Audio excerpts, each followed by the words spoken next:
Bonjour, bienvenue à cette revue de presse qui s'ouvre sur cette note triste.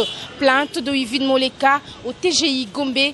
Le ministère public veut envoyer Kaméré en prison. C'est donc ce titre qui ouvre cette revue de presse. Bonne condition d'écoute à vous tous. Merci.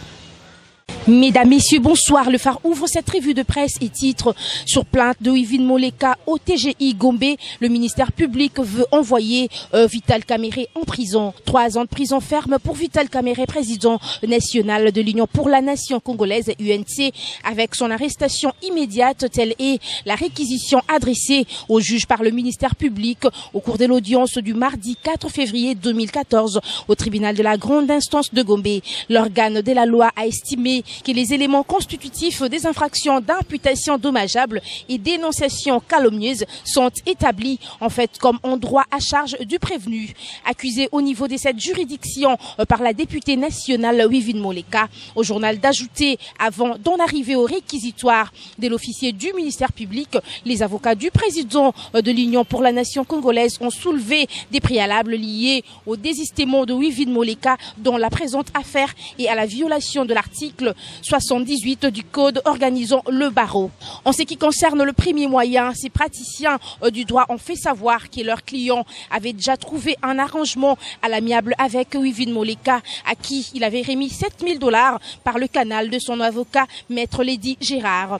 Et à cette occasion, un acte transactionnel avait été signé pour attester de cette rénonciation. Au journal de renchérir, ils ont ajouté qu'il y manque d'intérêt dans les chefs de la députée Moleka et de son avocat parce qu'ils étaient déjà partagé la somme versée par leur client Vital Kaméré. Pour soutenir leur argumentaire, ils ont cité l'article D158 du Code civil congolais qui dispose que les fondements d'une action civile vaut la réparation d'un préjudice. Étant donné que tous les préjudices ont été déjà préparés, l'action civile devient nulle et des nuls effets. De son côté, l'avenir affiche projet de la feuille des routes de la CENI.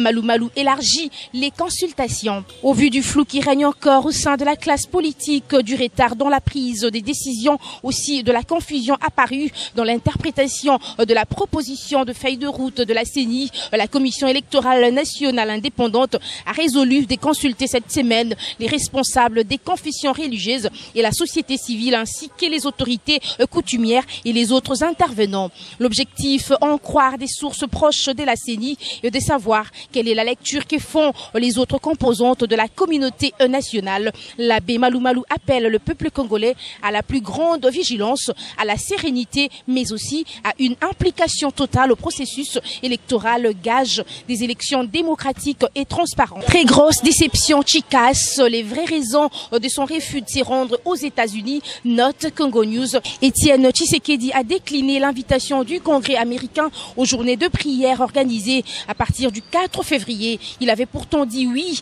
à l'ambassadeur des États-Unis à Kinshasa, Swan Jim, dans un tête-à-tête qui a eu à plus de 2 semaines à la rue Pétignas Limité. À la dernière minute, exactement le samedi 1er février, il a fait dire aux diplomates via son directeur de cabinet, Albert Moleka, qu'il n'allait pas effectuer le déplacement pour raison d'agenda chargé.